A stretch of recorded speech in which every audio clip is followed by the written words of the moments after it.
এটা কি?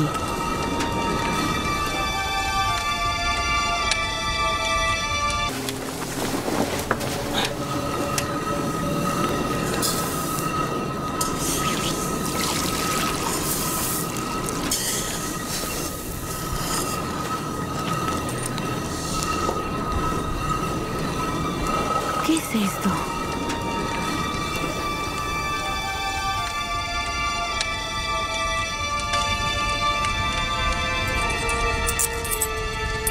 এই মুদ্রাগুলো গমের ভেতরে পাওয়া গেছে।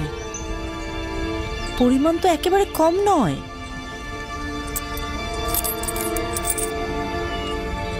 তোমরা নিজেদের কাজ করো, আমি আসছি।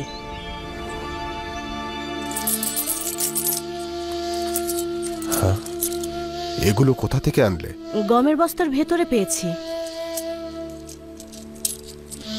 গম কেনার জন্য প্রতিনিধিদের হাতে যে পরিমাণ মুদ্রা দিয়েছিলাম ঠিক সেই পরিমাণ। এটা আমাদেরই মুদ্রার থলে, চিনতে পারছো না? হ্যাঁ, আমাদের নিজেদের থলে।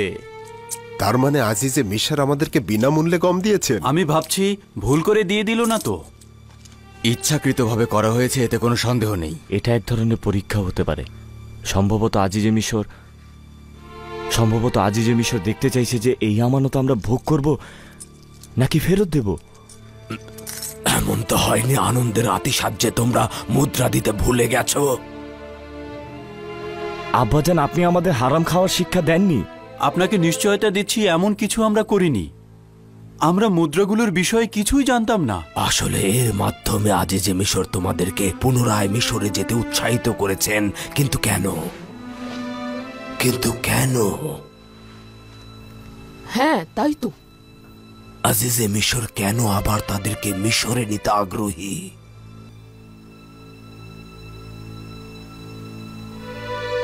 No lo sé. No lo sabemos. বুঝতে পারছো কিছু? এই পদক্ষেপগুলো তার আগ্রহের নিশানা নয়, বরং এটা আমার অপছন্দের নমুনা হিসেবেই মনে হচ্ছে। এগুলো যে গ্রহণ করবে সে আর্থিক সম্পদ কবুল করবে, আর এগুলো যে গ্রহণ করবে না সে তার আর্থিক সম্পদ কবুল করবে না। খোদা তাআলা যার ইবাদত বন্দেগী কবুল করেন সেটা সে লিপিবদ্ধ করেন, আর যারটা করেন না তার আমল ও আখলাকও লিপিবদ্ধ করেন না। এমনও হতে পারে আজিজে মিশর তোমাদের গমের মধ্যে মুদ্রা ফিরিয়ে দিয়ে তোমাদেরকে একেবারে ফিরিয়ে দিয়েছেন। হয়তোবা সে আর চাইছেন না তোমরা পুনরায় মিশরে ফিরে যাও। হতে পারে সে হয়তো তোমাদেরকে পছন্দই করেনি। না, এরকম হতে পারে না।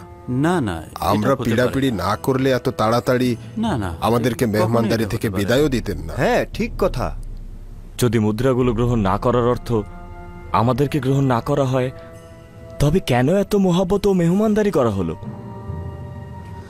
এর অর্থ এও হতে পারে আজিজে মিশর কোনো ফন্দি ফিকির করেছেন। এত মেহমানদারি, এতটা ইজ্জত করা, গম দিয়ে সাথে তার মূল্য ফিরিয়ে দেয়া সবচাইতে গুরুত্বপূর্ণ। বেনিয়ামিনকে দেখবার জন্য পিড়াপিড়ি করা, এই সমস্ত কিছু বিচার বিবেচনা করে আমার মনে হচ্ছে এটা আজিজে মিশরের কোনো ফন্দি ফিকির। আশা করছি কোনো খারাপ নিয়ত নয় তো। কিন্তু এতে কি মনে হচ্ছে না যে এটা আজিজে মিশরের পূর্ণময় নিয়তের ফসল? বেনিয়ামিনের জন্য এত পিড়াপিড়ি কেন? যদি বেনিয়ামিনের বিষয়ে আপনি বিশ্বাস না করেন তবে সেটা আপনার হক, কিন্তু আজিজে মিশরের পূর্ণময় নিয়তের বিষয়ে কোনো সন্দেহ নেই। না, এত শঙ্কা নিয়ে বেনিয়ামিনকে আমি তোমাদের সঙ্গে মিশরে পাঠাবো না।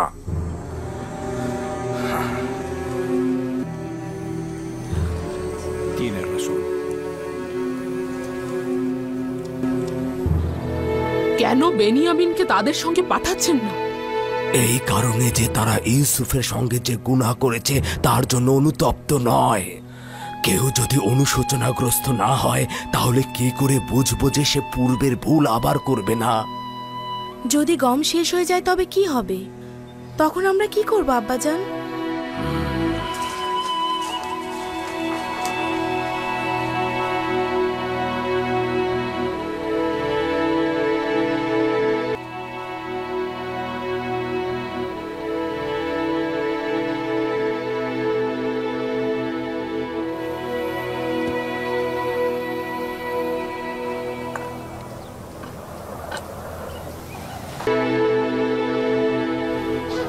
তিনি তো এখনো ইউসুফের স্মৃতি ভুলতেই পারছেন না। তাহলে পরবর্তী সফরে কিভাবে বেনিয়ামিনকে আমাদের হাতে সোপর্দ করবেন? বাধ্য করব, না হলে আজিজে মিশর আমাদেরকে গম দেবেন না। তার মানে আব্বাজান আবারও একদল নেকড়ের কাছে তার কলিজার টুকরোকে সোপর্দ করবেন? এখন তো আর নেকড়ে নই আমরা। একবার ভুল করেছি, সেটা তো শেষ হয়ে গেছে।